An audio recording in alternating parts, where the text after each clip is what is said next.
Vamos a comenzar. A ver, vamos a comenzar. Seguramente llegará alguien más, pero ya es la hora. Y don Benigno tendrá muchas cosas que decirnos y vosotros seguramente muchas cosas que preguntar. Y vale la pena que aprovechemos bien el tiempo, ¿no? Bien, ya sabéis, vamos a escuchar a don Benigno hablar de la familia, rasgos esenciales, retos actuales, remedios. Si algunos leéis el periódico del Debate, hoy habéis podido ver una entrevista que le hacen bastante larga y muy completa, con lo cual los que estáis un poco ya más preparados para lo que ahora vamos a escuchar. Don Benigno, abogado prestigioso, asturiano, padre de familia y un currículum muy relacionado con la familia de gran riqueza, podríamos decir, teórica y práctica, ¿no? Ha sido presidente del Foro de la Familia 10 años, ha pertenecido y ha dirigido otras asociaciones relacionadas con la familia en su propia región, Asturias, Asociación Asturiana de Defensa de la Vida, también la Federación Española de Familias Numerosas, también ha formado parte o forma parte actualmente de la Academia Pontificia Provita. Ya no existe, ha sido integrada en otro organismo, ¿no? Exactamente, ¿no? Bueno, también tiene experiencia de gobierno, podríamos decir, porque ha sido secretario de Estado durante 2 legislaturas, hace ya años, ¿no? Autor de diversos libros sobre la familia y luego conferenciante habitual en foros nacionales e internacionales, ¿no? Si se hubieran grabado todas las conferencias que ha dado y se publicaran, pues podrían ser no sé cuántos volúmenes, ¿no? Así que creo que estamos con una ilusión muy grande de escucharle y de preguntar después lo que os parezca, ¿no? Don Benigno, muchísimas gracias. Bueno, yo, don Benigno, nos conocemos desde hace muchos años, desde su época de estudiante. Gracias. Muchas gracias, don Benigno. Gracias, don Juan. Buenas tardes a todos. El tema es amplísimo, como es evidente, porque hacer un diagnóstico de la familia es como hacer un diagnóstico de una época, dado que somos seres familiares todos, y por lo tanto hablar de la familia es como hablar del ser humano en el siglo XXI, ¿no?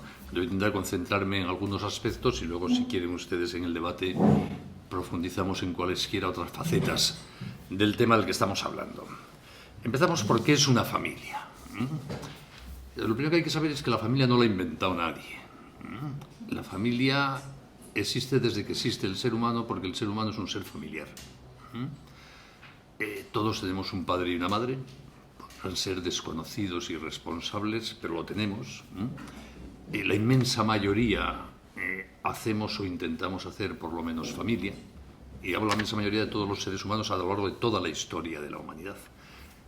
Algunos o muchos fracasan en ese intento, como en todo el humano. Hay gente que consigue sus metas y gente que no las consigue.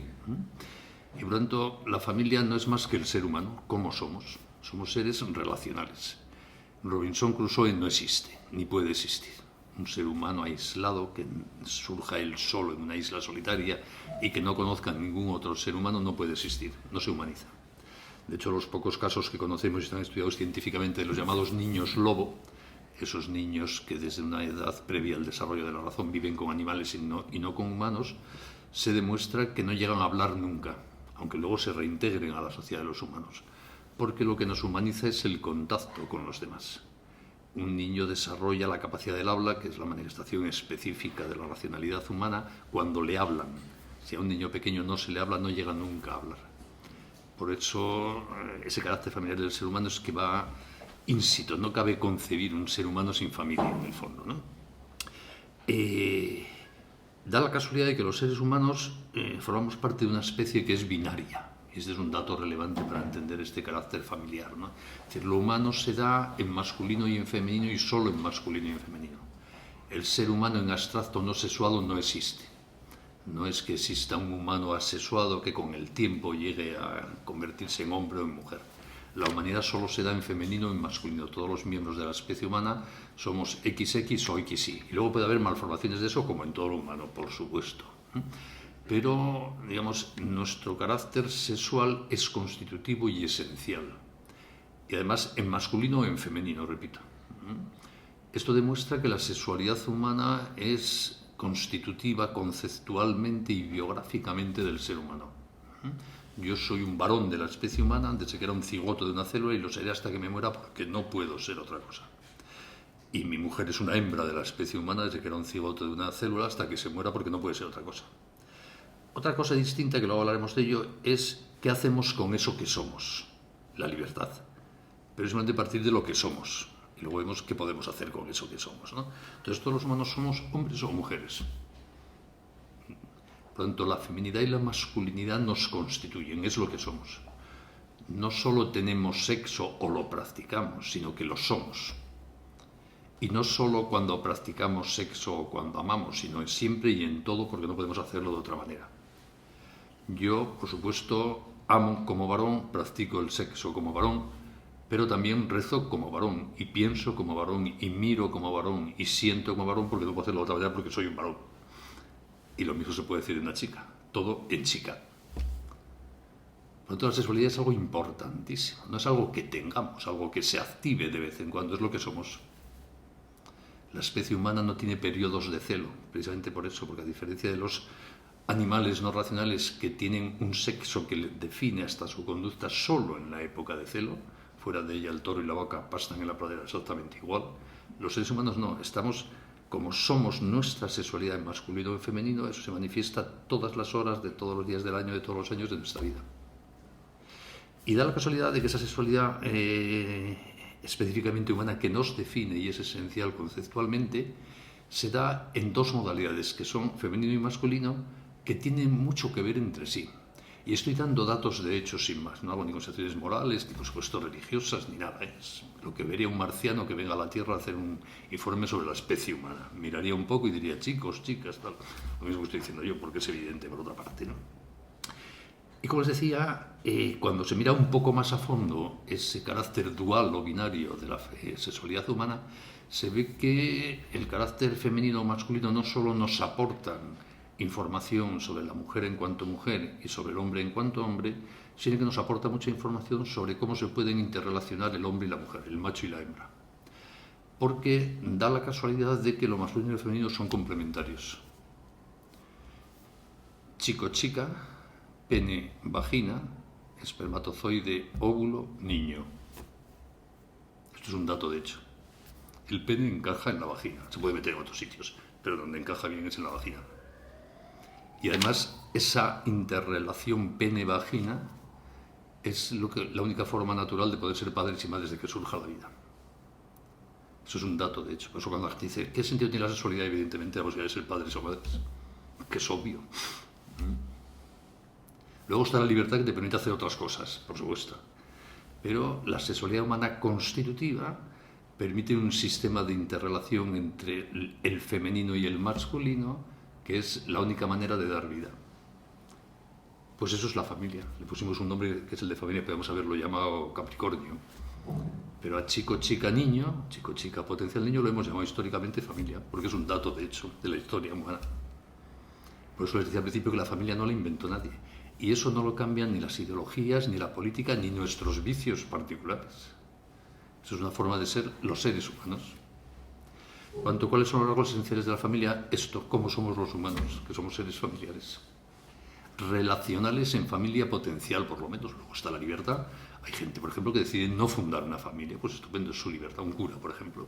Pero es porque él elige un estilo de vida y una forma de vida, que esa es la maravilla del ser humano, que puede elegir, pero que no cambia lo que somos. Porque lo que somos no podemos cambiarlo. Esto es también un dato importante porque es lo que niega la ideología de género. La ideología de género lo que afirma es que nuestro cuerpo no nos da ninguna información relevante sobre nuestra sexualidad, porque es algo puramente bioquímico y material el cuerpo humano, no da ninguna información de nada, y que en consecuencia toda nuestra sexualidad la constituimos nosotros mismos por un acto voluntario que no está vinculado ni predeterminado por nuestro cuerpo. Y por eso la ideología de género afirma que no hay hombres y mujeres, sino una pluralidad o diversidad de orientaciones afectivos sexuales, porque ya es un acto psíquico de voluntad lo que constituye la sexualidad. Pues no, no es verdad. Eso es negar al ser humano porque somos seres sexuales. No es solo que tengamos o podamos tener una característica sexual, es lo que somos. Tú eres una chica, yo soy un hombre. Y luego, repito, está la libertad, que nos permite hacer tampoco tantas cosas, pero una cierta variedad de posibilidades. Pronto me preguntaban ahora en la entrevista que me han hecho antes de entrar aquí, si en una sociedad pluralista como la nuestra se puede definir una familia. Pues claro, por supuesto. Es más, un ciudadano responsable de una sociedad pluralista tiene la obligación de definir la familia si quiere ser leal con los demás. Una sociedad en libertad y pluralista como la nuestra funciona precisamente si somos leales unos con otros, diciéndonos la verdad de las cosas. Si yo creo que una cosa es buena, no puedo decir lo contrario en mis relaciones sociales, en el Parlamento o cuando doy una conferencia, pues sería un hipócrita y estaría engañando a la gente. En una sociedad pluralista se da por supuesto que uno tiene la obligación, si es un ciudadano responsable, de, desde su libertad, proponer a la libertad de los demás las razones y convicciones que uno tiene. Eso sí, la exigencia de estar en una sociedad pluralista es que tienes que dar una razón razonada de tus convicciones. No basta con decir esto así porque lo digo yo. Eso es totalitarismo puro, en el seno de las relaciones personales, familiares o políticas. No, usted razóname porque dice lo que dice, a ver si me convence. Y por eso hay que formarse. Pues yo creo que actividades como esta merecen la pena porque hay que formarse para tener criterio. Y eso exige o leer o escuchar a los que saben más que nosotros de los temas. Entonces, si uno quiere aclararse sobre la gran cuestión de nuestra época, que es precisamente responder a la pregunta sexo o género, que es el dilema del siglo XXI, tiene que formarse sobre sexo y género, que es un poco lo que ustedes están haciendo aquí, por lo menos en mi charla, en una de las dimensiones de este debate, ¿no? Por lo tanto, por supuesto que podemos definir la familia. Por otra parte, la familia es una evidencia porque no la inventó nadie, no es el fruto de una teoría. Los teóricos o las leyes han analizado una cosa que existe y luego se han acercado a eso que ya existía porque está desde la primera pareja humana y lo han tratado mejor o peor, entendiéndolo mejor o peor, eso es de historia, pero no lo han inventado. Y por lo tanto la familia sigue hoy con tanta vigencia como en la época de Adán y Eva. Y la última generación de humanos sobre la Tierra será familiar, porque si no lo fuese, la última sería la anterior, porque sin familia no hay vida y no hay siguiente generación, ¿no? Por lo tanto, la familia es un dato, de hecho, de la historia de la humanidad, que repito, luego podemos entenderla unos u otros mejor o peor, podemos vivirla mejor o peor, ser más o menos leales a nuestros amores, por supuesto, ya es el terreno de la libertad, de la biografía humana, pero lo que somos es un dato, de hecho, que nosotros no podemos cambiar. Se nos ha dado. Un cristiano diría, somos criaturas, no nos hacemos a nosotros mismos. Criaturas libres, y por eso con eso que se nos ha dado, con eso que somos, tenemos un ámbito de actuación posible y de responsabilidad. No solo de actuación, sino de responsabilidad. Pero no podemos cambiar lo que somos. Por eso, literalmente, el cambio de sexo, aunque se utilice mucho esa expresión hoy día, es imposible. Todas las células de mi cuerpo están sexuadas en masculino, no solo las de mi cerebro, o las de mi mano, o las de mis genitales, todas, y eso no lo puedo cambiar. Yo puedo ponerme pechos y tener una apariencia externa de señora, por supuesto, pero mis pechos estarían hechas de células genéticamente masculinas porque yo no tengo otras. Y una mujer puede ponerse un pene artificial, quirúrgica y hormonalmente, pero sería un pene de células femeninas porque no tiene otras. O sea, podemos cambiar la apariencia externa, morfológica, genital de nuestro cuerpo, para que tenga la apariencia cultural habitual del otro sexo, pero cambiar de sexo es imposible.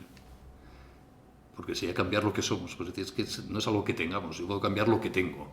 El pelo, por ejemplo, pues sí, puedo teñírmelo, rapármelo, ponérmelo, los calvos, es una opción que tenemos, pero porque eso es una cosa que tengo, no me define mi pelo, pero lo que yo soy, que soy un varón, eso no lo puedo cambiar por mucho que me empeñe.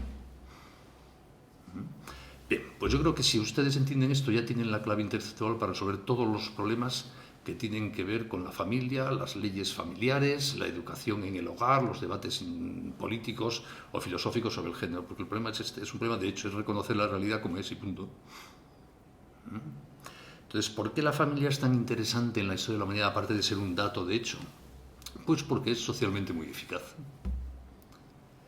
Cuando las leyes regulan o han regulado la familia y el matrimonio, no lo hacen porque lo mande Dios o porque lo mande el poder político o la ideología de moda. La De hecho, es una de las pocas constantes en toda la historia de la humanidad, la protección jurídica de la familia. El primer código civil que conocemos, que es el de Hammurabi, 3000 años antes de Cristo, ya regula el matrimonio, en forma bastante parecida a como lo regulaba el Código Civil español hasta hace 10 años que nos lo destrozaron. Hablaba de la relación entre chicos y chicas, de la paternidad, de la filiación, lo mismo que ahora. Porque era un dato, de hecho, que ya Hammurabi conocía. Y además veía que es una cosa buena. ¿Por qué? Porque cuando un chico se enamora de una chica y una chica de un chico y se van a vivir juntos en una esquina de la tienda del desierto o de la cueva, suele suceder algo que no solo interesa a ese chico y a esa chica, sino que interesa a todo el clan, a toda la tribu, a todo el imperio, que es que suelen aparecer los niños.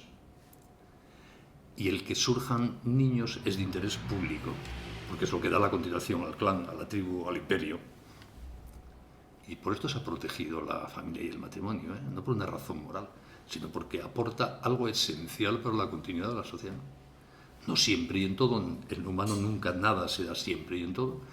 Hay gente que no quiere tener hijos, o que no puede, aunque quiera, por supuesto. En el humano siempre hay excepciones.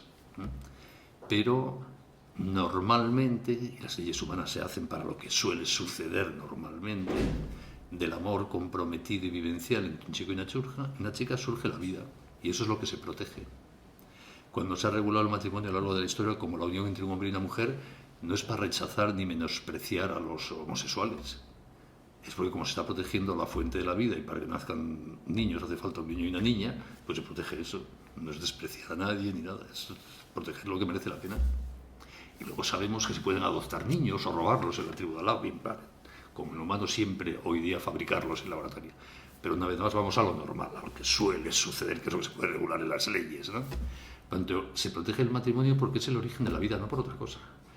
Al derecho y al poder político el sexo o el cariño entre personas le importa un rábano, nada. Y es muy bueno que le importe un rábano, ¿eh? Es totalitario un poder que quiera meterse en la vida sexual o afectiva de la gente. Tanto cuando regula el matrimonio como unión entre hombre y mujer no está regulando que se quieran aunque lo pasen muy bien en la cama. Está regulando la fuente de la vida, la potencial fuente de la vida.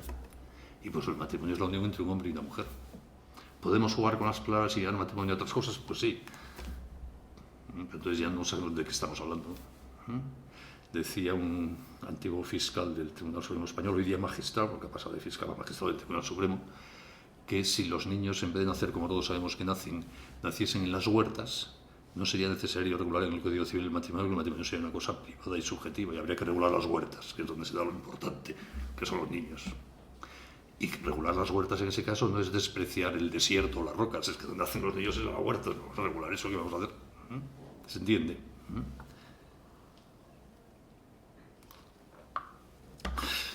Pues esto que la humanidad lo ha visto claro porque no tenía prejuicios y ha mirado sin más durante toda la historia hasta este siglo, hoy día hay mucha gente que no lo tiene claro. Porque estamos en una época en que las ideologías, ya nos pasó en el siglo XX, con frecuencia sustituyen a los datos de hecho y se convierten en una fe. Es decir, los alemanes de los años 30 mayoritariamente se creyeron que los judíos eran la fuente de todos los problemas de Alemania y que no eran humanos. Y fueron capaces de exterminarlos e intentarlo. Cuando es evidente que un judío es humano, tiene que ser premio Nobel de Biología. Y lo mismo podríamos decir del comunismo. O sea que ya el siglo XX nos demostró que las ideologías tienen una fuerza destructora de la realidad y una capacidad de convencer críticamente a los humanos en contra de la evidencia de los hechos que puede ser peligrosísima. Y eso está pasando hoy día con la ideología de género. Es absurda, no tiene ni pies ni cabeza, va contra la evidencia científica, antropológica, vital y afectiva de la humanidad, también de la de hoy, pero para muchos se ha convertido en una fe destructora. ¿De qué? Del matrimonio y de la vida. Y aclaro una cosa, la ideología de género no tiene nada que ver con la homosexualidad. No nos confundamos. Por eso hoy no voy a hablar de homosexualidad, si quieren ustedes hablamos en el coloquio, pero estoy hablando de otra cosa, de la familia. La ideología de género es una antropología, una concepción filosófica sobre en qué consiste el ser humano y específicamente la sexualidad humana. Y por lo tanto, esa ideología, como cualquier ideología, no deriva ni de las apetencias sexuales ni de la conducta sexual de nadie. Y por eso la ideología de género la defienden homosexuales y heterosexuales. Y mi visión de la sexualidad, que es alternativa al género, la defendemos homosexuales y heterosexuales.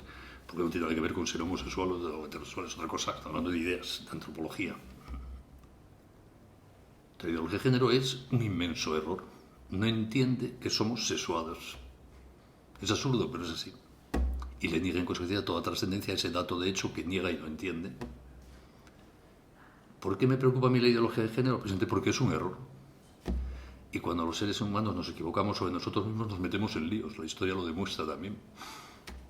Y hoy día nos estamos metiendo en un lío al convencernos cuando mucha gente configura su autopercepción de su sexualidad conforme a los parámetros intelectuales de eso que es un error y que es mentira, que es el género. Y por eso yo defiendo el sexo a tope, porque es la realidad. ¿Cómo venceremos a la ideología de género? Hablando mucho y bien de la sexualidad, que es lo que les propongo a ustedes, por cierto, que es como hablar mucho y bien del ser humano, y que es lo que necesita nuestra época. Frente al género, sexo. Frente a la ideología, los datos de hecho sobre el sexo. Frente al modelo utópico de autoconstrucción subjetiva del género, la felicidad amando, con el cuerpo y dando vida. O sea, familia. Por tanto, ¿cuáles son los retos? Que es el segundo tema que se me planteó. El primero era rasgos. He apuntado aquí los tres para no olvidarme. Rasgos, retos y remedios. ¿Cuáles son los retos? En nuestra época he explicado los rasgos de esto de la familia. Volver a entender el sexo. Así de sencillo. Parece estúpido estar en el siglo XXI teniendo que decir que hay que entender el sexo, pero hay que entenderlo. Cada época es como es y vivimos en esta. Ustedes y yo no podemos influir para nada en cómo pueden ser felices los hombres del siglo XIII porque no estamos allí. Lo siento por ellos, no podemos ayudarles. Pero como estamos en el siglo XXI, sí podemos ayudar a los hombres y mujeres del siglo XXI. ¿A qué? Aclararse sobre el sexo, que es la cuestión de nuestra época. Si estuviésemos dando esta charla en Virginia en 1850, probablemente estaríamos hablando de la esclavitud y estoy intentando convencerles a ustedes de que no se pueden tener esclavos negros. Aunque todo el mundo los tenga y le parezca muy bien, pues no, porque era el gran problema moral de aquella época. Pero como no estamos en Virginia en 1850, sino en España en el 2022, pues yo les hablo de sexo, que es lo que no entiende la gente de este alrededor.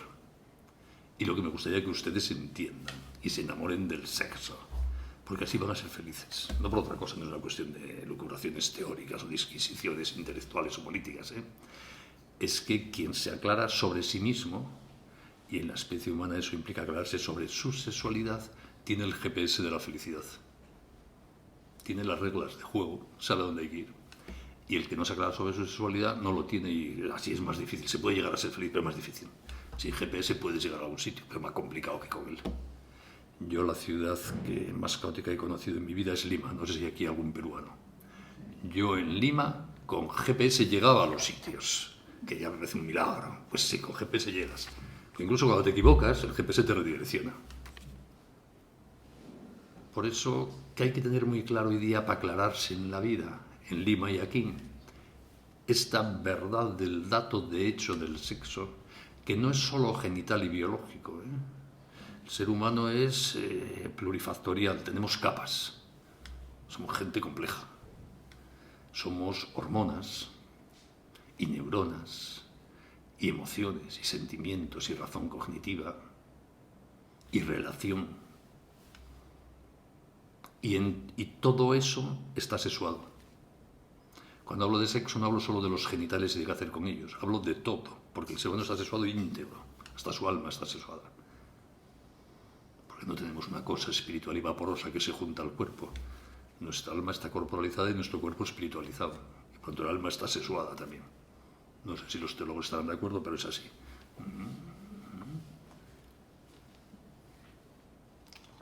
Cuando hablo de sexo hablo de todo, no solo de cómo tener buenas relaciones sexuales. Lo de la sexología es otra historia, que si quieren ustedes hablamos, soy experto también. Pero ahora estoy hablando de otra cosa. Pues hay que aclararse sobre esto, porque así te aclaras sobre ti mismo y tienes bastante fácil el ser feliz. Pero hay un segundo componente igual de importante que es de aclararse, que es de tener ideas claras sobre el sexo. Para llevar una buena vida familiar, para ser felices en el matrimonio y para ayudar a los demás. El segundo componente de una buena educación afectivo-sexual es el amor a la libertad. Ideas claras sobre el sexo, en sentido amplio humano, y amor a la libertad. ¿Por qué es tan importante el amor a la libertad? ¿Y por qué una sociedad pluralista es ideal para hablar de estas cosas? Porque es una sociedad convencida de que la libertad merece la pena, que es una gozada. Pues porque los seres humanos metemos la pata. Y en materia de sexo especialmente. Bueno, habrá alguien que no, pero bastante frecuente. Y el que ama su libertad sabe que no es sus meteduras de pata. Y que cuando si metes la pata tienes que hacer es sacarla, ya está.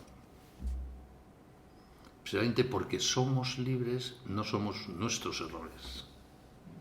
Somos algo muchísimo más valioso que nuestros errores. Y podemos rectificar. Qué importante es esto para la felicidad. Porque si alguien no ama la libertad, cuando meta la pata creerá que es sus meteduras de pata. Y se autofrustrará. Por eso una buena educación afectivo-sexual en casa, pensando en mis hijos, en mis nietos, es transmitirles estas convicciones morales e intelectuales firmes y sólidas sobre la sexualidad y a la vez hacer que se enamoren de su libertad. Porque mis hijos y mis nietos van a meter la pata. O por lo menos, si no la meten, que a lo mejor es posible, es bueno plantearse que la pueden meter. Y hay que educarlos para eso.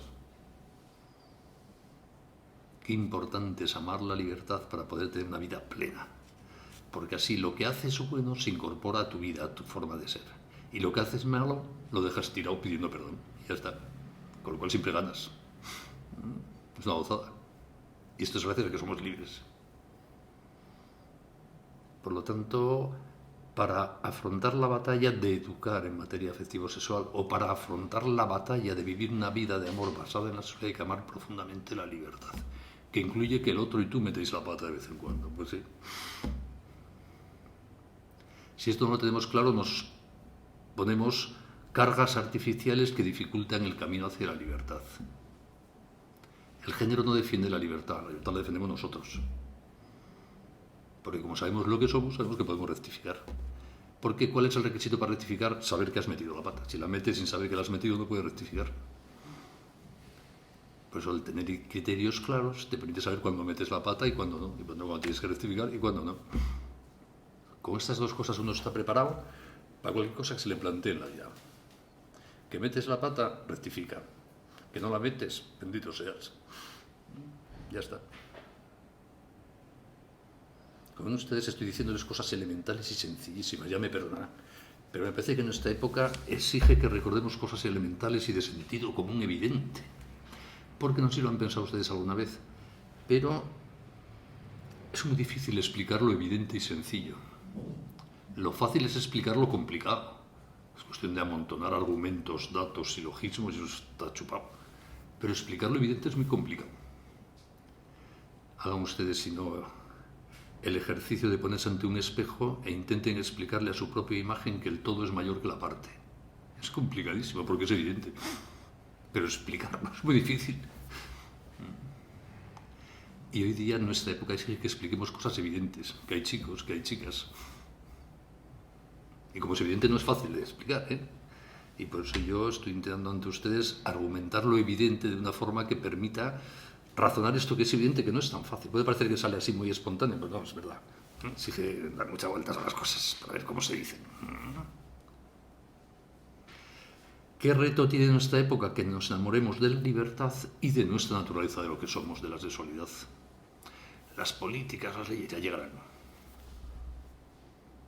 Estos temas de fondo de nuestra época, el que no comprendamos que no se pueden resolver problemas matando, el aborto, por ejemplo, o el que no entendamos esto, está mucho más allá de la política y de las leyes ya.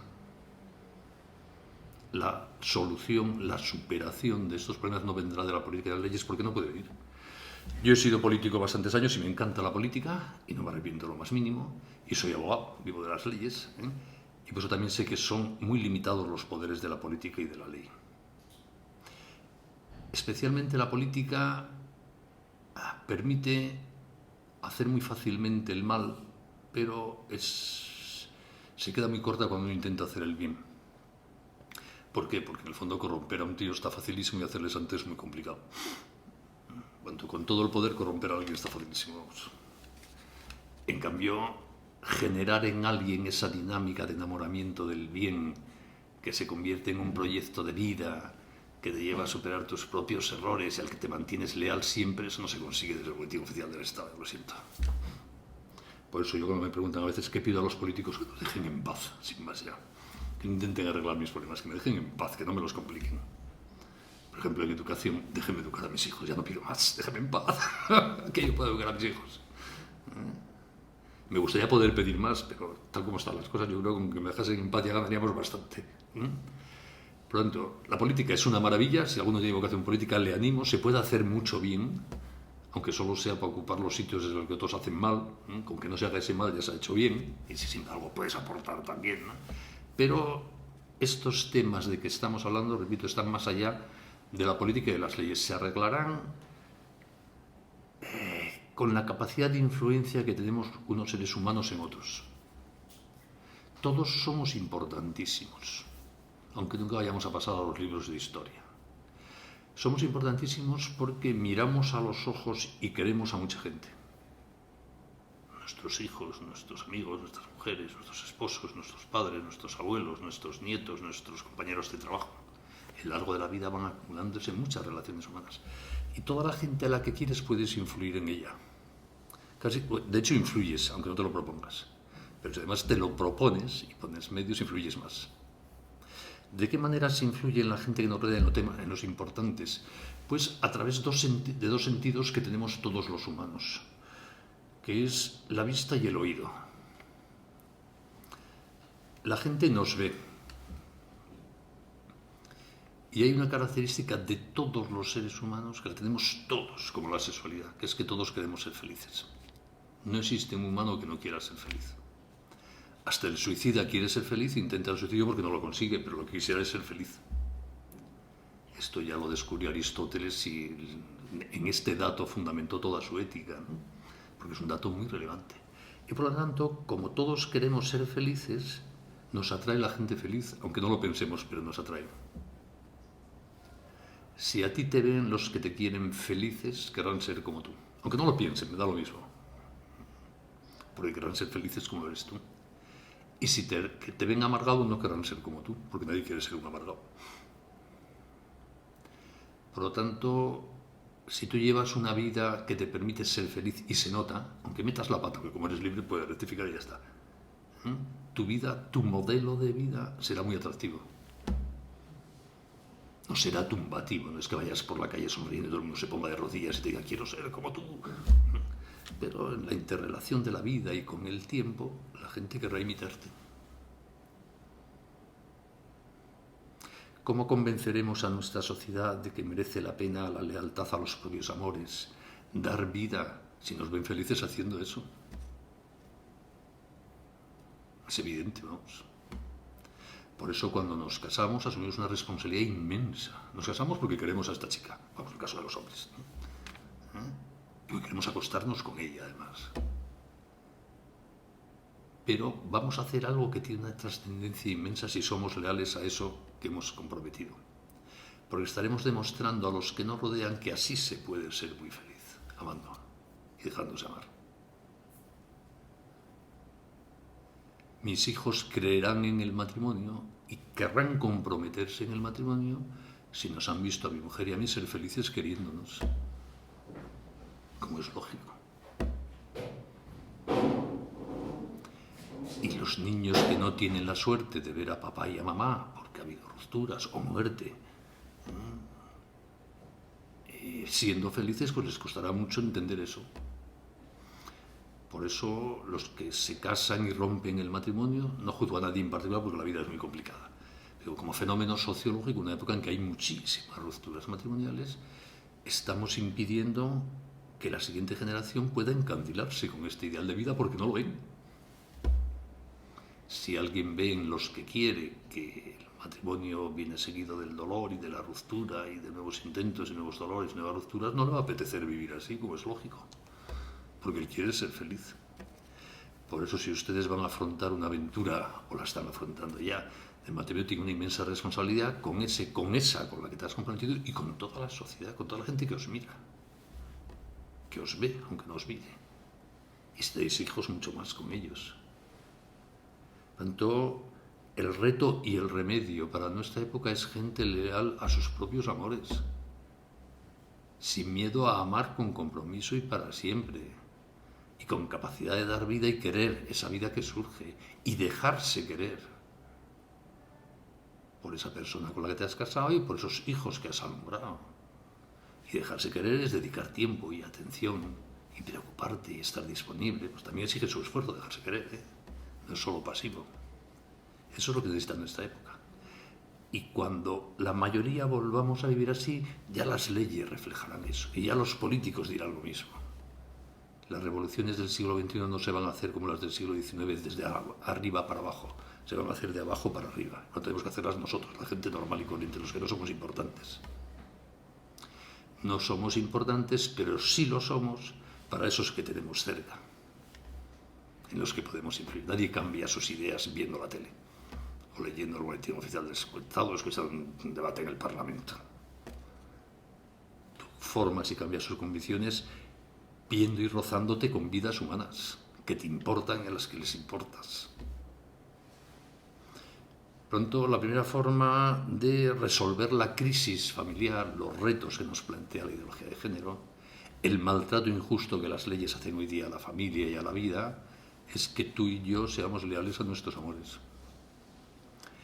Esto es lento, ¿eh? Lo más fácil es ser un dictador y cambiar a todo el mundo por decreto y no enviar a la Guardia Civil. Pero eso la sociedad de paz no lleva nada. Es un procedimiento lento, sí, pero es eficaz de verdad. Así se cambia el mundo y se hacen las revoluciones culturales. Y nuestra época necesita una revolución cultural humanista, de sexo. Y esa la podemos hacer con gran eficacia cada uno. No la hará el presidente del gobierno. Él en su familia y con sus amigos. Igual que tú con tu familia y con tus amigos.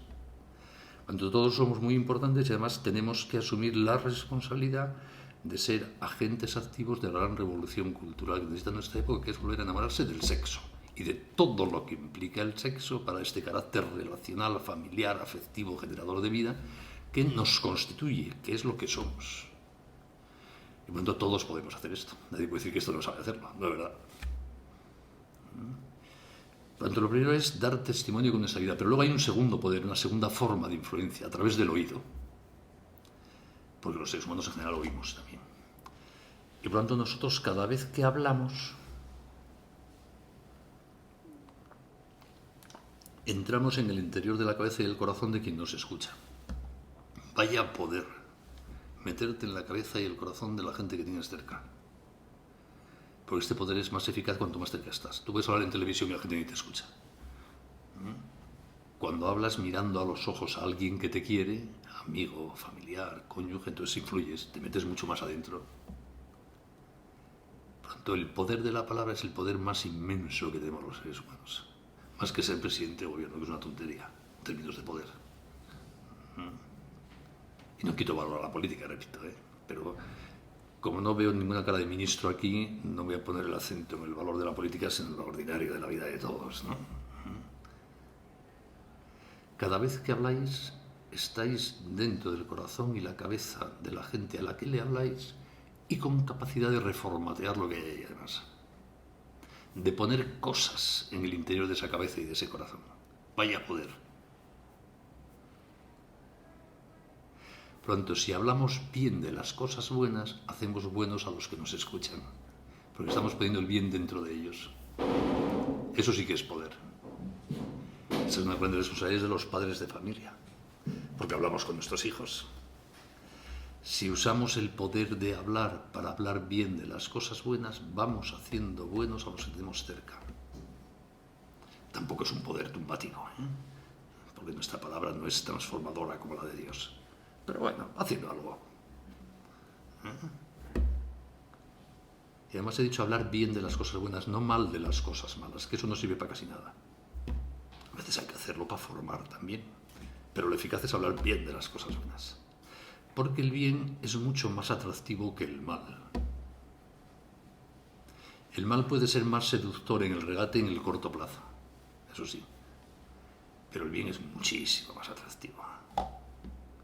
Y por lo tanto, si tú colocas con tu palabra el bien, vas atrayendo a la gente. Eso sí que es un poder revolucionario. Y para usar con mucha eficacia este poder revolucionario y transformador de la palabra, hay que formarse. Porque no le quitas eficacia a tu palabra, lo que decía antes. Hay que prepararse, formarse para dar una razón razonada de nuestras convicciones a la razón libre de los demás. Proponer. Yo no puedo imponer a nadie ni a mis hijos su estilo de vida, pero sí puedo proponer a su libertad y a su capacidad de razonar, basándome en mi experiencia, en lo que sé, en lo que he visto. Una típica conversación mía con mis hijos en la adolescencia. Tú le dices a tu hijo, tienes que hacer esto, y él te dice, hago lo que me da la gana, tú no me vas a decir a mí lo que tienes que hacer. Por supuesto. Digo, tú vas a hacer lo que te da la gana, pero yo sí te digo lo que tienes que hacer, hasta ahí podríamos llegar. El juego de la paternidad es que tú escuchas lo que yo quiero decir y yo digo lo que quiero porque quiero que seas feliz y luego tú haces lo que te da la gana. Pero primero me escuchas, hasta ahí claro que te digo lo que tienes que hacer. No puedo imponerte, luego tú harás lo que te da la gana, pero primero me escuchas. Ahí es que entra la relación paterno-filial, en que yo te diga lo que creo que es bueno para ti y que tú te aguantes y me escuches. Y a ser posible además pienses lo que te estoy diciendo. Claro. Esa es la educación y la formación.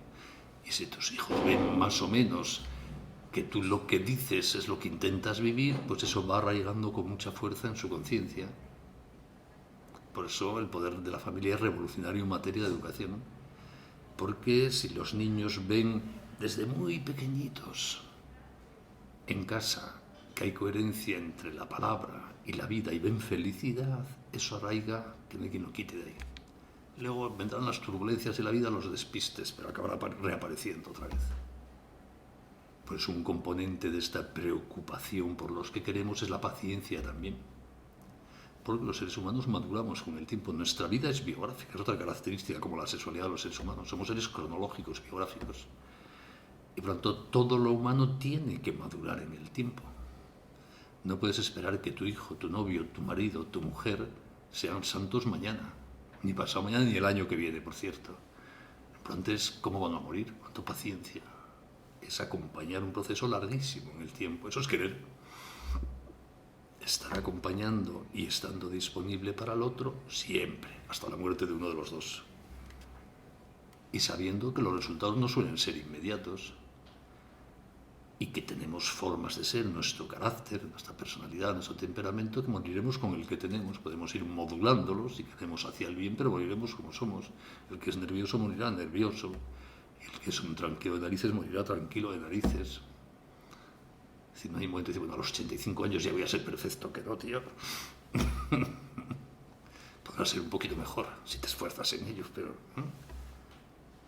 Y por eso también el matrimonio, os lo aseguro por mi propia experiencia, no tengo nada de especial, ¿eh? Y mi mujer tampoco, a veces me ha apetecido tirarla por la ventana, no pasa nada. Como decía antes, me parece, no pasa nada que te apetezca tirar a tu mujer por la ventana si no la tiras, claro. Entonces sí que pasa algo. Por eso cuando tengas esas apetencias de ruptura, de tirar por la ventana a tus amores, no los tires, que al día siguiente ya te van a pasar el cabreo y ya está, ¿no? Pero en el amor se va madurando. Y vas, sin darte cuenta, aprendiendo a querer hasta los defectos de la persona con la que vives, que los tiene, como los tienes tú. Y la vida así se va a convertir en una fuente de paz, de felicidad, de sosiego, que es el fruto no de superhéroes o superwoman, sino de la lealtad al amor. Por eso es posible un matrimonio para toda la vida, por supuesto, y además está chupado. Lo que no es natural es la ruptura, salvo situaciones patológicas, como decía siempre, en lo humano siempre hay cosas raras, ¿eh? Puede haberlas. Pero lo normal que es que a un chico le gusta una chica, yo hablo como chico, las chicas traducís, y como te gusta una chica más, pues empiezas a prestarle más atención que al resto de tus amigas, y os vais aislando, los que empiezan a ser novios, de la pandilla, para dedicaros tiempo uno a otro, y eso hace que conozcas más a esa chica que te encandiló inicialmente un poco más que las demás. Y al conocerla mejor, más en solitario, con más tiempo dedicado mutuamente, vas queriéndola más porque estás conociendo a alguien que es intrínsecamente amable. Y no se puede conocer a alguien intrínsecamente amable sin amarlo. Por lo que decía antes de que el bien es muy atractivo. Y como todas las mujeres son amables, si tú dedicas una atención especial a una mujer, la amas. Y los hombres también somos amables, esto funciona en las dos direcciones. Salvo patologías que puede haberlas. Y por lo tanto, a más conocimiento, más cariño, más afán de conocimiento y de compartir, y por lo tanto más cariño, y eso tiene un punto de madurez que es la decisión de decir quiero estar con esta tía toda la vida. Matrimonio. ¿Y qué pasa después del matrimonio? Que sigue igual todo. Como le dedicas más atención y compartes más, la conoces mejor y la quieres más, porque sigue siendo amable. Aunque a veces te apetezca tirarla por la ventana, que es compatible todo, si no la tiras, como decía antes. Y así hasta que se muera uno de los dos. Está chupado esto de que los amores duren para toda la vida. Salvo que uno haga la tontería, pero eso ya es un acto voluntario, de esa atención que debes dedicarle a tu amable particular, dedicárselo a otra amable, porque todas las demás también son amables. En cualquier caso acabarás con la otra, claro, por supuesto. Pero es porque previamente le has expropiado a tu amable la atención que ella exige, que ella tiene derecho. Si no, claro que dura toda la vida, repito, salvo patologías que puede haberlas en lo humano, ¿no? Por eso un amor para toda la vida es lo más normal, si no hacemos tonterías. No tengáis miedo. Y además cada vez es más fácil querer. Porque si es amable, es buena persona, querrá ser cada día un poquito mejor. Y lo irá consiguiendo poco a poco, cuando será más amable. Y tú lo mismo. Y por lo tanto, dos que se enamoraron de la respectiva amabilidad cuando era bastante pequeñita todavía, con los años siguen enamorados de alguien que es cada vez más amable, porque se ha enseñado a ser bueno. También los cristianos lo intenta ser santo, y algo va consiguiendo, no del todo, pero lo va consiguiendo, entonces se hace más amable, entonces cada vez es más fácil amar. No tengáis miedo al compromiso. Al revés, lo que impide esta dinámica increciendo de cariño sin grandes esfuerzos es excluir el horizonte de una posible ruptura como solución a los problemas. Si estáis casados o vais a casaros, tenéis que convenceros radicalmente de que el divorcio no existe. Diga lo que digan las leyes, me da lo mismo. Lo que existe es la posibilidad de amar para toda la vida. Porque es verdad que puede haber momentos puntuales que por cansancio, enfermedad, intensidad de los problemas cueste un poquito más esto, pero son cosas puntuales que pasan. Como en esos momentos pienses que la forma de resolver los problemas es el divorcio, te divorciarás, claro. Es como el que piensa que una forma de resolver un problema es abortar, pues acabará abortando, porque problemas los hay, habitualmente. Mientras que una persona que sabe que no se resuelven problemas matando, buscará la solución donde sea, porque esa no es la solución. No tengáis miedo al compromiso para toda la vida, es una gozada, os lo digo de verdad, ¿eh? Es una gozada. Y puede haber cosas patológicas, chico, pues sí, espero que no tengas esa mala suerte. Esto funciona y es una fuente de felicidad. Y además, como querer lo mismo une mucho, los hijos ayudan a reforzar mucho los matrimonios. Cualquier amistad se basa en compartir algún cariño. Los dos somos del Madrid o del Barça, los dos de Podemos o del PP, los dos nos gusta el arte o lo que sea. Bueno, algo que compartes con tu amigo y eso es lo que hace que os queráis y que os llevéis bien, ¿no? Pues lo que más coge el corazón de un humano son sus hijos. Si tu mujer y tú y tu mujer queréis al mismo hijo, eso os une mucho más. Y por eso la vida es un resello de seguridad de esa lealtad respectiva a los propios amores. Y por eso mismo poner barreras a la vida es una dificultad objetiva también para la relación de pareja. Porque estás cortando la posibilidad de amar juntos algo. Es como si los dos somos del Real Madrid, es lo único que nos une, pero uno de los dos se niega a ir al campo por los domingos. Pues fácil que esa amistad vaya menos, claro. Pues no por nada, pero que lógico. Por tanto, si seguimos la dinámica biográfica, psíquica, espiritual y biológica de cómo estamos hechos los humanos, esto de vivir familia está chupado.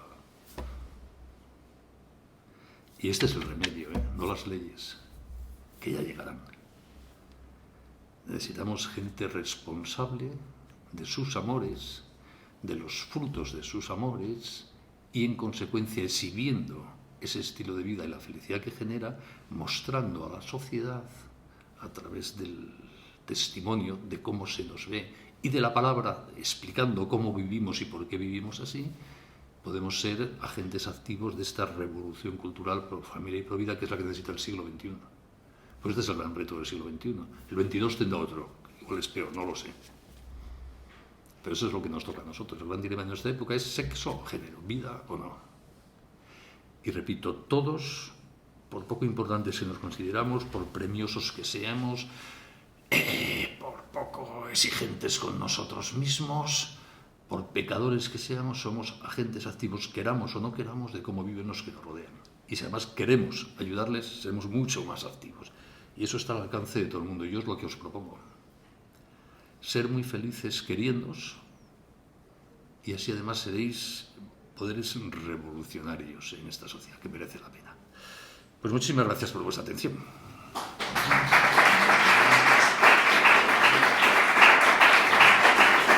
Muy bien. Preguntas. Muy bien.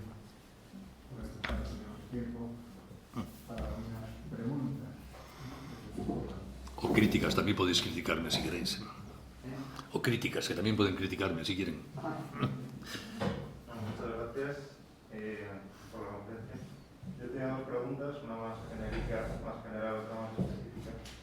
La general era, con el tema de la ideología de género, escuché hace poco a una persona informada católica que le daba que a la palabra género, que es verdad que yo siempre la he escuchado como algo negativo, ella encontraba una expresión positiva basándose en el significado que tiene la palabra inglesa, gender.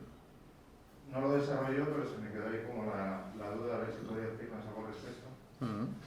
Y la segunda, como una pregunta un poco más técnica como jurista, es verdad que nos ha recalcado que quizás no tiene tanta importancia al final todo el tema legislativo político, pero bueno, yo se la pregunto. Está en proyecto de aprobarse, ¿no?, también en una ley de diversidad familiar que entiendo que saldrá. Está también la ley trans, está ya la ley de eutanasia en vigor. Quería preguntarle qué visos ve usted de que el Tribunal Constitucional, que al final es el único órgano que puede enmendar estas leyes, qué visos hay de que las enmiendas, que declara al menos, aunque fuera parcialmente, la constitucionalidad de algunas de estas leyes, ¿no? Que bueno, que a lo mejor es verdad que no va a ser definitivo el efecto, pero algo importante quizás sí que también podría ser. Gracias. Sí, pues a la primera pregunta efectivamente cabe un uso absolutamente correcto del término género, y no solo por la traducción del gender inglés, sino también porque en castellano lo hubo. El género inicialmente, las llamadas ciencias de género en los años 50, 60, era un intento muy loable de incorporar la perspectiva de la mujer a todas las ciencias. Es decir, que el estudio de Roma no solo dediquemos a los hombres, que es de los que más sabemos, porque son los que aparecen en las fuentes, sino un poco de cómo vivían las mujeres en Roma, que también algunas pistas hay, ¿no? O sea, que no hagamos solo una historia muy masculina, que es la que se ha hecho históricamente, y así con cualquier otra cosa. Pues estudiar el lenguaje, qué modalidades tienen más presente los hombres, o en las mujeres, o serían estudios de género. Pero también es verdad que hoy día la universalización más habitual de la palabra género es la ideológica. Y que si tú dices género, casi nadie entiende esto que todavía entendíamos en los años 60 o 70, no va a entender lo que es hoy día la ideología de género, que es la sustitución del sexo por el género, que no tiene nada que ver con esos otros estudios. ¿Me explico? Por lo tanto, yo no aconsejo usar la palabra género hoy, salvo en ambientes muy académicos donde esté muy claro de qué estamos hablando. A mí que se estudie la perspectiva femenina de cualquier cosa, de la moda, de la educación, de la historia, de la economía, me parece estupendo. Porque es verdad que en general hemos vivido una historia de miles de años muy machista, donde a las mujeres no se las ha considerado, también la civilización cristiana, Aunque también es verdad que el origen del feminismo es cristiano. O sea, la primera vez en la historia que a alguien se le ocurre afirmar que hay igualdad entre los hombres y mujeres es San Pablo. Nadie lo había dicho antes. Y la primera vez que una mujer afirma de sí misma: yo tengo mi autonomía personal y no hago lo que me dice mi padre y mi marido, son las primeras cristianas. O las putas, aunque ya lo habían hecho antes. Se independizaban de su entorno familiar y afirmaban su singularidad vital. Pero las primeras cristianas dicen: yo hago mi proyecto vital al margen de lo que digan mi padre y mi madre, son las primeras cristianas. Especialmente las vírgenes, que eran las que rompían más con los planes familiares para ellas. No lo llamaban feminismo, pero eso es feminismo. Dice: yo hago conmigo lo que quiero, tío. Eso, dicho en Roma a tu padre, tenía mucho mérito. Pero luego también el cristianismo, a pesar de esas convicciones, ha convivido con la mentalidad machista ordinaria hasta ayer, o incluso hasta hoy. Es verdad. O sea que el género bien entendido es muy loable, avanzar el conocimiento de la ciencia que sea, y sigue siendo necesario incorporar la perspectiva femenina a todo. Pero la ideología no tiene nada que ver. La ideología de género es afirmar que no tenemos sexo, sino un producto de nuestra subjetividad autocreadora que llamamos género. Y eso es otra cosa distinta. Por eso el género en el fondo es profundamente antifeminista, porque niega no solo la masculinidad, sino también la feminidad. Niega exactamente igual a los hombres que a las mujeres. Con el de feminista no tiene absolutamente nada. Otra cosa es cómo se nos vende, y es un tema de marketing. Es lo mismo que os decía antes, que la ideología de género tiene nada que ver con la homosexualidad. Pero es verdad que se nos vende como la única forma de luchar contra la discriminación tradicional de los homosexuales y los transexuales. Pero eso es marketing. Porque si tú admites que la única forma de luchar contra la discriminación que ha sido real y sigue siendo real en nuestra sociedad contra homosexuales y transexuales, mucho menos que hace muy pocos años, pero sigue habiéndola. Si tú admites que la única forma de luchar contra eso que es injusto, la discriminación, es asumir la ideología de género, el que no asume la ideología de género es un tío que está a favor de la discriminación, claro, no hay quien lo defienda. Pero es una técnica de marketing publicitario, no tiene que ver con la realidad de la ideología de género, ni de su agenda política, ni de sus objetivos vitales, ¿no? Por tanto, sin prejuicios. Como os dije antes, la ideología de género la defienden homosexuales y heterosexuales, y mi visión de la sexualidad la defendemos homosexuales y heterosexuales, no tiene nada que ver con qué hacemos en la cama, es otra cosa. Por tanto, hay un uso razonable del término género o de la categoría científica género, pero yo hoy día no la aconsejo como lenguaje general porque la gente va a entender otra cosa normalmente cuando lo digas, ¿no? Y cuando hablamos, se trata de entenderse. O sea, el hablar no es solo para decir que listo soy, o ya he colocado mi rollo, trata de que el otro te pueda entender. Y por eso a veces tenemos que usar también términos como estos, explicándolos, poniéndolos en contexto. Yo necesito que la gente me entienda. Si no, yo puedo colocar mi rollo por ahí, quedar muy satisfecho, pero eso es pura vanidad. A mí esto sirve mi rollo si alguien me entiende y me escucha. Si no, ¿para qué hablo, no? Entonces, las palabras no debemos sacralizarlas. Es como familia. Es decir, solo podemos llamar familia al matrimonio para toda la vida entre un hombre y una mujer. Pues no tengo ningún inconveniente en llamar familia a otro tipo de cosas. Ya sé que no es el ideal de familia, que a lo mejor solo tiene un 10%, un 15% o un 2% de rasgos familiares, pero algo hay de rasgos familiares. No voy a pelearme por el término, me peleo por el concepto. Porque a veces creamos unas barreras también dialécticas que son absurdas. Pero bueno, esa es otra historia. Las leyes del Tribunal Constitucional, yo no tengo ninguna confianza en el Tribunal Constitucional. Lo digo como jurista, sin más, porque veo su jurisprudencia. Y no. Ninguna. Y aparte, en estos temas, aunque el Tribunal Constitucional anulase alguna cosa, no iba a cambiar la mentalidad más extendida en la sociedad. Es que ya no está ahí el debate, sinceramente. Y me da pena, porque yo amo el derecho y creo que puede ser... El derecho puede hacer una gran función, no para crear el bien, pero sí para reforzarlo cuando existe. Es decir, cuando la mayor parte de la gente, por poner un ejemplo, no cree que el matrimonio sea indisoluble, tú no puedes imponer la indisolubilidad por ley. Cuando la mayor parte de la gente da por supuesto que es indisoluble, tú puedes reforzar con la ley eso y dar cascorrones a los 4 que no lo respeten. Pero cuando no lo respeta casi nadie, no lo puedes imponer por ley. Por eso también, por ejemplo, a la civilización cristiana le costó miles de años acabar con la esclavitud. San Pablo dijo: no hay libres y esclavos, pero lo dijo en una sociedad que no era concebible sin esclavitud. Toda la economía, el ejército, la relación del poder se basaba en la esclavitud. O sea, sin más, imaginarse una sociedad sin esclavos era imposible. Imposible.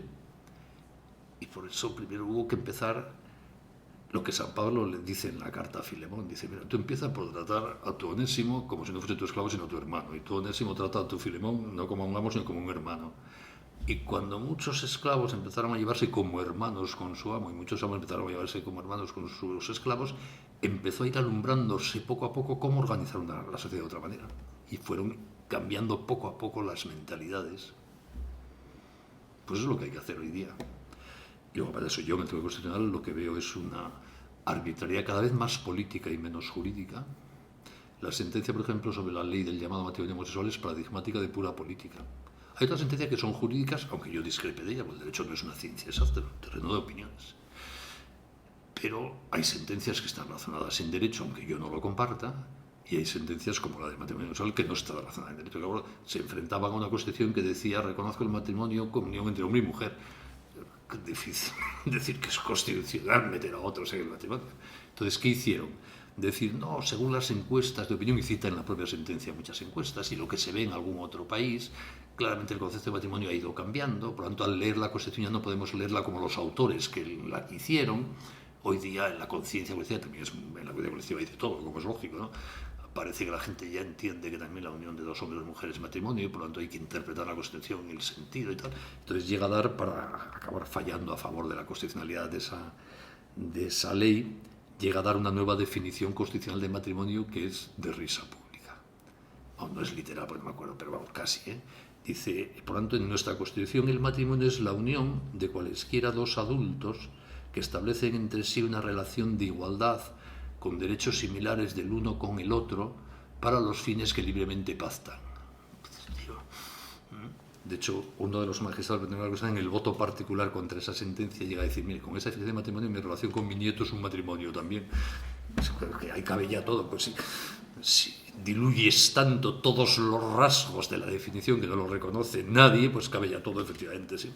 Es como si defines un deporte para que no sea nadie se sienta discriminado entre el baloncesto y el fútbol, y defines un deporte en el que no se especifica en el reglamento si el balón se toca con el pie o con la mano, no se dice si juegan 11 o 5, no se dice si hay que meterlo en una cesta, en una portería, pues sí, ya puedes afirmar el baloncesto y el fútbol es lo mismo, pero no hay quien juegue un partido sin reglas, ya lo siento. Será antidiscriminatorio total, pero no hay quien juegue. Pues un poco lo que ha hecho el tema. Por tanto, yo no me fío jurídicamente del Tribunal Constitucional. Igual me equivoco y ojalá me equivocase, pero no me fío. No están ahí esos temas ya. ¿Qué más?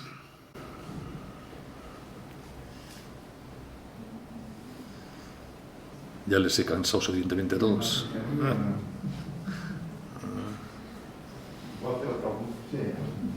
Si como no tienes competencia, monopoliza el micrófono. Con esto que ha dicho de que la ley va detrás de la sociedad, ¿no? Pero no creo que en la época de Zapatero fue al contrario, o sea que sí que se sacaron de la manga leyes que daban la sensación de que sociológicamente no estaban. Por supuesto. Entonces, ahí no se contrapondría un poco esa visión. ¿O? No, por lo que os dije antes, es que hacer el mal es mucho más fácil desde la ley, pero el bien no. O sea, el bien es mucho más eficaz y mucho más maravilloso, pero es más arduo. Es lo mismo que si tú quieres que tu hijo se corrompa, dale dinero, déjale acceso a todas las redes que quiera y ya está. Es que no tienes ni que esforzarte. Que quieres que sea un tío sexualmente responsable, moderado en sus gastos, te va a costar un montón, tío.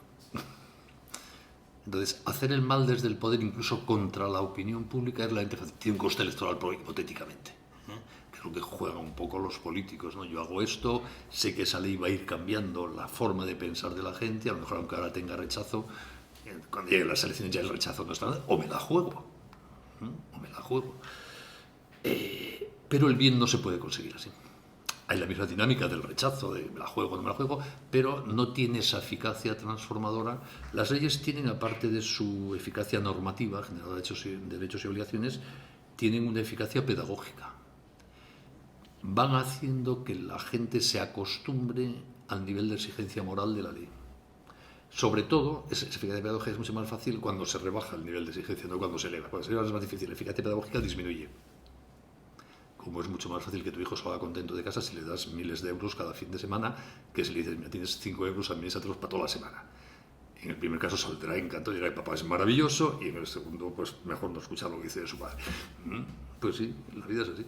Hay que saberlo. El bien es arduo, porque es valioso. Todo lo que merece la pena es arduo. Lo fácil que es no estudiar. Estudiar es arduo, pues sí, pero merece la pena. Conservar la salud del cuerpo y generar hábitos de alimentación y de bebidas sanitarios es arduo. Lo fácil es comer y beber a mansalva todo lo que te pongan por delante. Pues claro. O sea que tampoco nos debe sorprender que en la política funcione esto mismo que funciona en la vida particular, ¿no? Es normal y no debe asustarnos. El bien es arduo, por supuesto, y por eso genera mucho más felicidad que lo que no es arduo ni exige esfuerzo, que es el mal.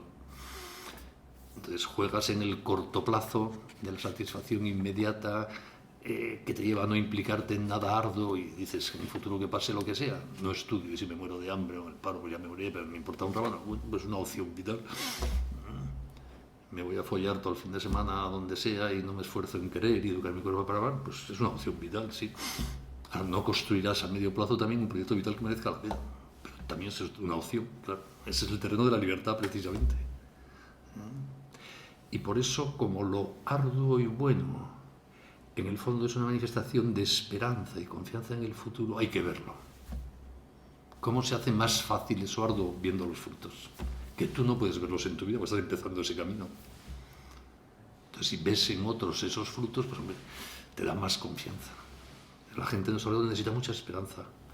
Porque como vamos perdiendo este sentido de construcción ética de la propia vida, cada vez hay menos ejemplos de que eso merezca la pena. Y claro, esforzarte en algo arduo y tal, sin creerte que va a servir para algo, pues hay que reconocer que es complicado y difícil. Por eso la importancia de que mostremos gente que se quiere y que es feliz y que se note, joder, que se note de verdad. Con todos los errores, no se tiene que demostrar que somos perfectos, porque no lo somos. Eso en la educación de los hijos es también muy importante. Cuando los niños son muy pequeños, creen que papá y mamá son perfectos y sabios y que lo saben todo. Vaya error. Pero al poco tiempo, y cuando crecen un poco, ya se dan cuenta que no es verdad. Y entonces una forma de educar es también reconocer tus errores y pedirles perdón. Porque así aprenden cuando ellos tengan errores, que también los van a tener, que se puede ser un tipo majo como papá y también cometer errores, y habrá que pedir perdón, chico. O sea, que también educas con tus errores y tus meteduras de pata a los demás. Pero hay que reconocer que es un proyecto arduo, que lleva tiempo, que los resultados no siempre son inmediatos. Entonces, yo por eso creo que los viejos tenemos una inmensa responsabilidad del nivel ético de la sociedad actual. A veces es muy fácil decir que los jóvenes de ahora son... No, mira, macho, ¿qué ejemplo le has dado tú? Para empezar, que los jóvenes de hoy no se crean de la nada, son hijos de una cultura, de una red familiar, o la existencia de una red familiar, de unos ejemplos de lo que merece la pena en la vida. Y se los damos los viejos, no los crean ellos. Por eso, como os decía antes, casarse es una gran responsabilidad, con la otra, con el otro, pero también con toda la sociedad. Para empezar con los hijos que pueden hacer, obviamente, pero también con toda la sociedad. Decía Paul Claudel que los padres de familia somos los verdaderos héroes del siglo XX. Lo comparaba con los héroes de las novelas decimonónicas tipo Julio Verne, ¿no? Los héroes entonces eran los descubridores, los que hacían cosas raras, iban al centro de África a buscar las fuentes del Nilo o a la Luna, ¿no? Y decían, en el siglo XX los padres de familia. Y en el XXI, vamos, se quedó corto Paul Claudel. Y pues también es muy apasionante. ¿Qué más? Yo quería hacer una pregunta.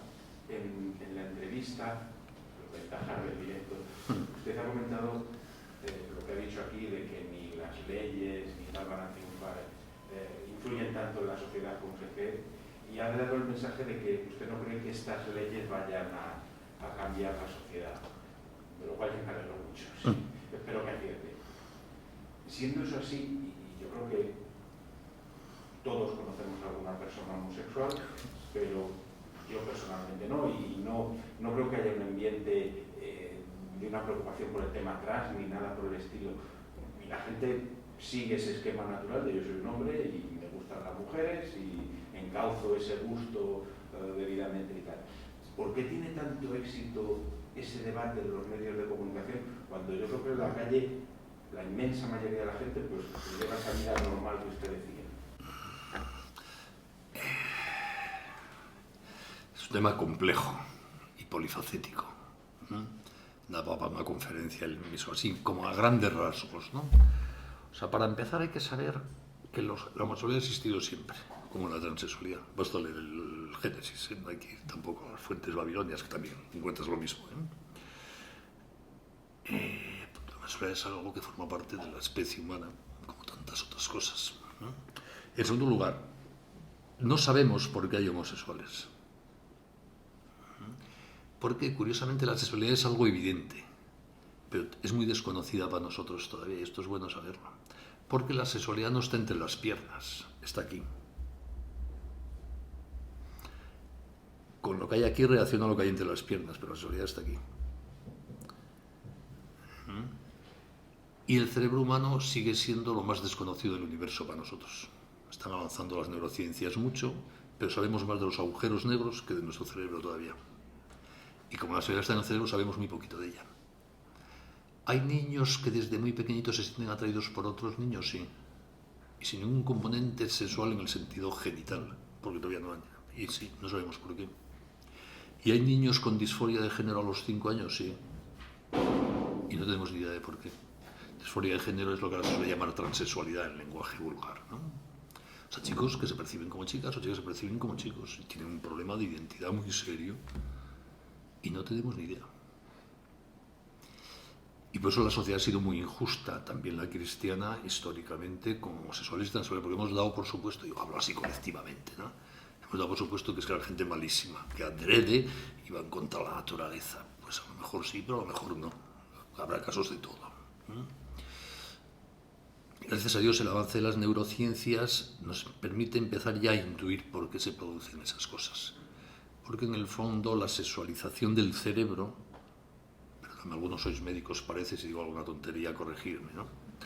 La sexualización del cerebro se produce en la fase prenatal, fetal, y es un muy delicado equilibrio de neurona y hormona, de interacción entre las hormonas que van estabilizando y saliendo las sinapsis, las conexiones entre ellas, y las hormonas que inciden en esas neuronas. Y hay bastantes neurocientíficos que ya empiezan a pensar, no está demostrado, pero empieza a haber indicios de que un cierto desequilibrio en ese punto de equilibrio de neurona-hormona, según hormonas masculinas o femeninas, puede hacer que haya una proclividad de ese cerebro hacia un modelo que sea distinto del genético del cuerpo. Y puede. El hombre siempre es libre, los homosexuales y los heterosexuales, todos, apetezca lo que nos apetezca, eso es de historia. Estoy hablando de cómo somos y lo que nos tira. Y pues también no tiene de extraño otro dato, si esto fuese así, que está muy acreditado, y es que cerca de un 90% hay pequeña diferencia entre chicos y chicas. De los casos de la llamada disforia de género prepuberal, de los niños antes de la adolescencia, se corrige solo en la adolescencia, que es curiosamente el otro momento en que el cerebro se hormona a tope en masculino o en femenino. Y cerca de un 90%, repito, de los casos, y hay una diferencia entre un género y el otro, entre un sexo y el otro, se corrige esa tendencia, esa proclividad, se corrige solo en la adolescencia, que podría justificar precisamente porque es la época en que hay el bombardeo hormonal específico de los machos o de las hembras con una intensidad brutal. Pero también es verdad que queda un 10% de casos que no, y que existen. Y no podemos decir que no existen, porque son fruto de la maldad de esa gente. Por tanto, mucho cuidado con los juicios. Otra cosa es la valoración moral o ética de las conductas, pero puede haber una proclividad con base biológica, a lo mejor, hacia la atracción homosexual o hacia los problemas de disforia de género que están haciendo muy complicada la vida, digamos, con una coherencia genital, genética, hormonal y de orientación sexual. Y joder, eso es complicado, Y al juzgar la libertad y las conciencias es cosa de Dios, de los curas, no lo sé. Pero cuidado con los juicios, Todos conocemos gente con problemas psiquiátricos, neurológicos, de depresión, de obsesiones, pues siguen siendo libres, pero joder, tema complicadas las cosas en la vida, como es lógico. Y es muy fácil, si tú no tienes esos problemas, criticar y juzgar, diciendo eso que gente más tonta que hace, ¿no? Estás deprimida, ¿por qué, tío? Si yo no lo estoy, a ver, sé cómo yo, tranquilo, chico. Bueno, en esos temas lo digo también porque a veces podemos juzgar muy apresuradamente y tal. Y además, segundo dato relevante, hoy día la homosexualidad está creciendo mucho. ¿Por qué?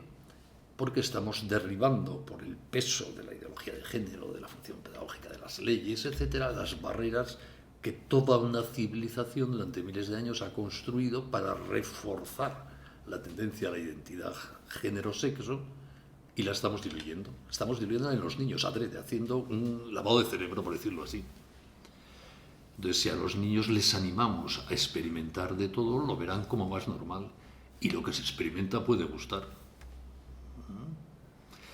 La pornografía está haciendo un daño terrible en esto. Un niño se puede excitar viendo en internet imágenes homosexuales, porque hay una edad, sobre todo los varones, porque la sexualidad de los chicos y las chicas es muy distinta, en que a un chico le excita todo, la lámpara de la mesilla de noche, y puede creerse que es homosexual porque viendo esas imágenes se excita también. Y como cree que es homosexual, pues se puede empezar a dedicar con fruición a eso. Porque la pornografía genera, y esto ya vale para chicos y para chicas, una mirada pornográfica. No el ver un día unas tetas, hablo de un consumo más o menos habitual o adictivo. Al de ver un día una cosa se aplica lo de cuando meto la pata al saco. Pero quien se acostumbra a ver pornografía mira a las mujeres o a los hombres como objetos sexuales. Es que es inevitable. Y interioriza un modelo de relación interpersonal sexual de abuso, porque la pornografía es intrínsecamente abuso, sobre todo sobre las mujeres, incluso violento. Todo esto que vemos por ahí de las manadas y estas cosas es el modelo de pornografía. La pornografía es profundamente dañina, sobre todo desde que se descubrió el móvil. Vamos, el iPhone, el móvil ordenador. Porque antes era de difícil acceso, siempre la ha habido, más o menos, pero era de difícil acceso, complicada, costosa. Era hasta vergonzoso ir a buscarla, los sitios donde la había, ¿no? Pero ahora la llevas aquí. Y es atractiva. Entonces engancharse es muy fácil. Y más para los críos pequeños con curiosidad y con el despertar sexual.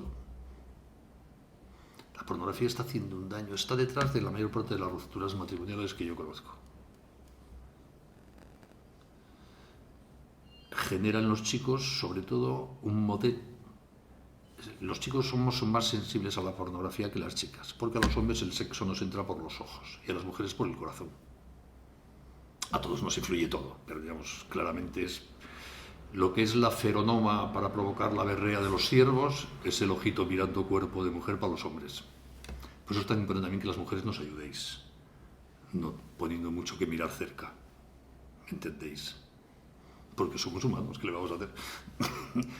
A las mujeres también, pero de otra manera. El despertar sexual de los varones es inmediato, compulsivo, el de las chicas es más lento, hay que trabajarlo más. Y por eso en general sois menos sensibles a la pornografía. Se está haciendo ya pornografía solo para mujeres, ¿eh? No quiero decir de lesbianismo, sino pensada psicológicamente para que atraiga a las mujeres. Porque la pornografía al final es un negocio. Y los que viven de eso no quieren admitir a priori que la mitad de la humanidad está fuera del consumo de este negocio. ¿Quién tiene más clientes los que tienen todavía? O sea, por decirlo así, los hombres se dan por supuesto y vamos a por los otros y todavía no nos consumen, ¿no? Entonces, cuidado con la pornografía, es muy nociva, ¿eh? Esto de la educación de los hijos es también muy importante. Hay que hablarles de este tema desde muy pequeñitos. En todo caso, antes de darles el móvil. Porque aquí está toda la mierda del universo, ya lo siento. Y por muchos filtros que pongas y todo lo que quieras, se puede llegar allá. Y es tan fácil, gratis, tarifa plana. A cualquier hora del día o de la noche, sin que se entere nadie. Claro, es que la tentación está a huevo, con perdón. Y pues hay que educar en eso, en el daño que provoca la pornografía, las relaciones interpersonales, en la generación de violencia en la relación hombre-mujer, en crear unas expectativas que no existen. En las películas pornográficas parece que puedes tener chicos y chicas 20 orgasmos seguidos y que ves las estrellas. Pues el sexo es una gozada que placentera, pero tampoco da para tanto, la verdad. Entonces vas buscando lo que no existe porque lo ves ahí y te lo crees. Y entonces frustración o exigir cosas raras para ver si llegamos a eso que vemos. Que no, joder, que no da para tanto, por muy bueno que sea. Bueno, este tema de la pornografía es fácil también en la exaltación de la homosexualidad y presentar como normal la relación homosexual. Y por lo tanto está creciendo la homosexualidad. Las cifras clásicas se calcula, antes de toda esta revolución que estamos viviendo en la pedagogía de una sexualidad sin criterio como fruto de la ideología de género y de otras cosas, es que se calculaba por los sitios donde hay censos, estudios más clásicos, etc., tampoco son muchos, que entre los hombres puede haber una tendencia homosexual en 1,5% de la población y entre las chicas un 0,7-0,8%. Antes no, ahora hay más.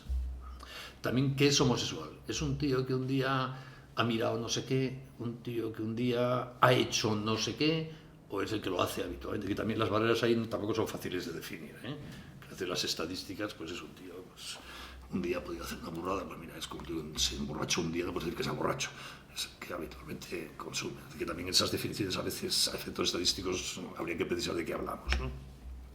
Pero hoy día claramente es más, porque estamos animando a las nuevas generaciones con una educación sexual que es corrupción sexual, con un género que destroza cualquier pauta natural y racional para enjuiciar y entender la sexualidad, y con la pornografía, y estamos animalizando a las nuevas generaciones. Por eso es tan importante educar en familia a los chicos en este tema.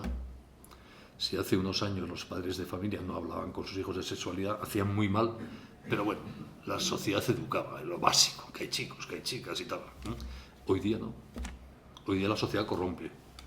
Y por lo tanto hay que, a los niños desde muy pequeñitos en casa, darles esas seguridades morales, intelectuales en materia de sexualidad y el amor a la libertad. ¿A qué edad? Pues entre los 5 y los 9. Como llegues después ya, a lo mejor hay problemas, ya hay bastante irresolubles, ¿eh? Eso de esperar a que tu hijo tenga el primer bigote y empiece a salir la barba a los 15 para hablar con él, vamos, vas arreglado. Los padres de familia, lo digo, pues sois jóvenes todos, no sé si tenéis hijos algunos o no, pero entre los tengáis, hay que hablar con los niños de sexo desde los 3-4 años, ¿eh? Y desde luego, antes de darles esto, tienen que ser expertos en sexualidad, expertos. Un experto es el que tiene criterio para distinguir qué es bueno o malo, verdadero o falso. Porque así, si mete la pata, sabe que ha metido la pata. Y eso ya es un gran avance. El problema es no saber que has metido la pata. Bueno, entonces, veremos cada vez más homosexualidad. Igual que las leyes irán a peor, ¿eh? Y no os asustéis. Todo esto que estamos viendo como negativo va a ir a peor. ¿Por qué? Porque en la historia, como en la vida de las personas, las causas producen efectos. Y las causas están sembradas y los efectos seguirán creciendo. Obvio. Eso hay que ser muy realistas. Ahora, también podéis estar seguros, lo digo como observador de la historia de la humanidad, que esto va a durar poco. ¿Por qué? Porque las civilizaciones, como las personas, pueden ser un poco malas mucho tiempo, o muy malas poco tiempo, pero ser muy malo mucho tiempo no es posible. Y esto es tal barbaridad, tan insensatez, está generando tanta infelicidad, tanta desestabilización social que no va a durar mucho. Me preocupa, sí, porque va a hacer mucho daño mientras dure. Pero no me preocupa porque vaya a durar. Es como el comunismo. Cuando yo era joven parecía que iba a durar 1000 años. No, porque es que era tal barbaridad que no puede durar mucho. Hombre, en historia 70 años ya es bastante, pero bueno, en términos de historia de la humanidad es poco, ¿no? Las grandes barbaridades es que no duran mucho, porque es que generan tanto mal que se vuelve insoportable. Y el género es profundamente dañino, porque el ser humano es profundamente sexual, y es lo que se está negando. Por lo tanto, no va a durar mucho, pero como está en juego la felicidad de la gente que queremos, hay que trabajar contra él cuanto más podamos, mejor. Y repito, no hablando mal del género, que hay que conocer, sino hablando bien del sexo. Siempre funciona mucho mejor lo de hablar bien de las cosas buenas que mal de las malas. ¿Qué más? Última pregunta ya. Gracias. Relacionado con lo que acaba de decir el Marco al mismo tiempo, me gustaría ver si nos puede ilustrar, aunque es difícil el ejercicio de la profecía, en nombre del Señor, el tema sobre todo del peligro totalitario que puede encarnar, que todos sospechamos, ¿no? Que hay detrás de la ideología de género, acompañado de otras cosas, ¿no? Con el mecanismo, pero para no dispersarnos. Y en concreto una cosa que a mí me preocupa intuitivamente y sin saber del tema, que es muy ignorante de esta cuestión, el tema del ataque a la objeción de conciencia. Bueno, no a la objeción de conciencia, a las conciencias. ¿El ataque a? A la libertad de conciencia, a las personas pues, que ven todo este tema de género, porque allá como ha apuntado usted algo, que se disfraza de respetar la libertad, ¿no? E incluso la dignidad de las minorías sociales. Sí, yo desde luego el don de la profecía no lo tengo, evidentemente. Y además es que el futuro no está escrito. ¿Cómo será la próxima generación? Va a depender de lo que hagamos tú y yo. No solo yo. Pero no está escrito. Si la mayor parte de la gente de hoy se rinde críticamente ante estos tópicos antihumanistas o por cobardía no quiere poner de manifiesto el bien, la próxima generación será mucho peor. Si muchos diésemos la cara de verdad, con coherencia, con una sonrisa, con lealtad y con un discurso bien construido, la próxima generación será mucho mejor. No está escrito, es una de las ventajas de la historia y del carácter cronológico del ser humano, que está todo abierto, depende de nosotros. Por lo tanto, yo no puedo ser profeta porque no sé lo que vas a hacer tú, ni lo que voy a hacer yo. Simplificando mucho. Todas las ideologías tienen pulsiones totalitarias, y la de género también, todas. Lo tuvo el nazismo, el comunismo, el cientificismo, el historicismo, y lo tiene el género. Sí, y es normal. Lo que no es normal en términos históricos, y por mucho que se está acelerando la historia, es que una cosa tan absolutamente insensata, negacionista de hechos evidentes, se haya extendido tan rápido, con carácter universal, en tan poco tiempo. Eso no es normal. Yo no conozco precedentes históricos de algo así.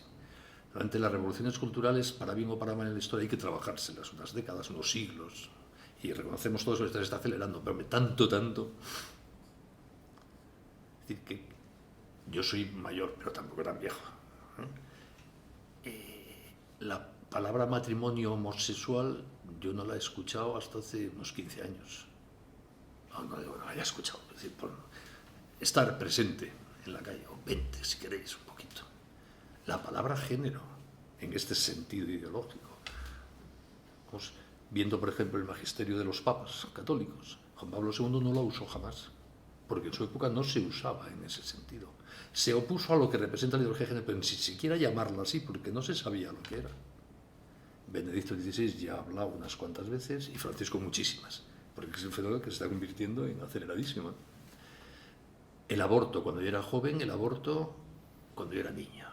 El aborto era ilegal en todo el planeta Tierra, salvo en el sistema soviético y en Finlandia. La primera ley del aborto en una democracia occidental es del año 67, cuando yo tenía ya 10 años. O sea, es que hay temas básicos que nos parece ya que forman parte de la vida de la modernidad y que son de ayer, pero también pueden cambiar antes, porque son de ayer en el fondo. La eutanasia no os digo nada, hay en 4 países en este momento, o 5 ya con nosotros. Bueno, entonces, ¿por qué esto es así? Las causas sí que no se llevaría muchísimo tiempo. El declive de las humanidades y de la confianza en la razón, fruto del cientificismo y el racionalismo contemporáneo.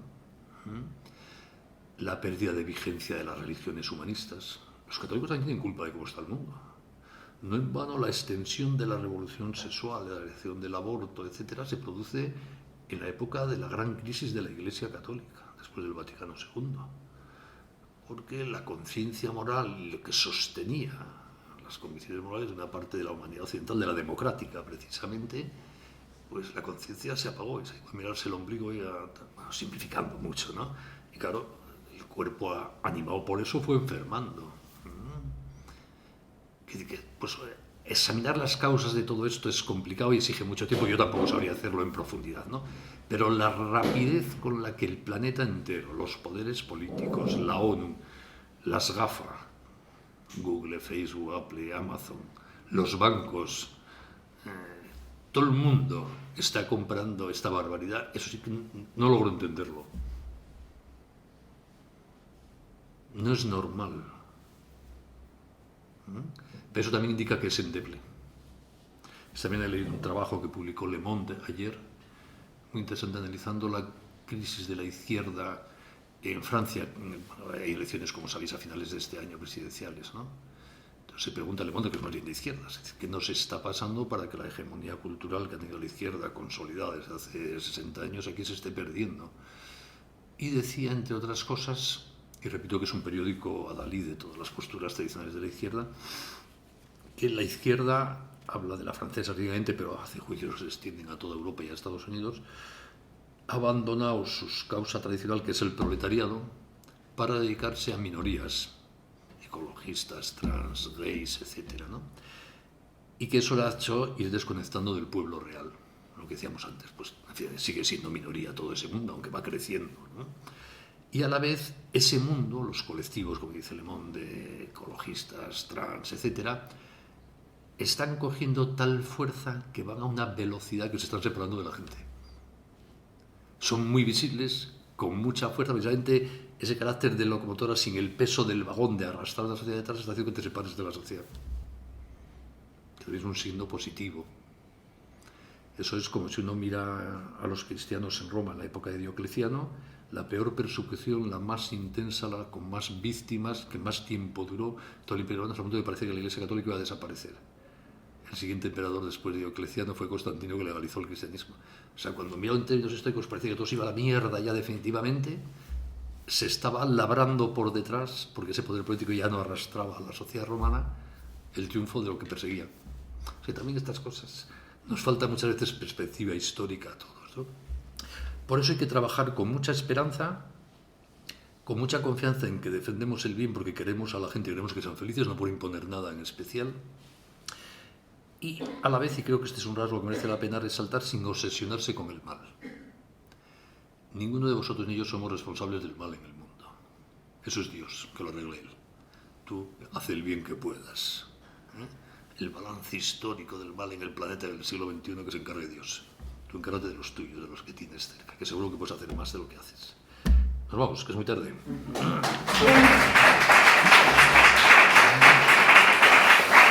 Muy bien. Gracias.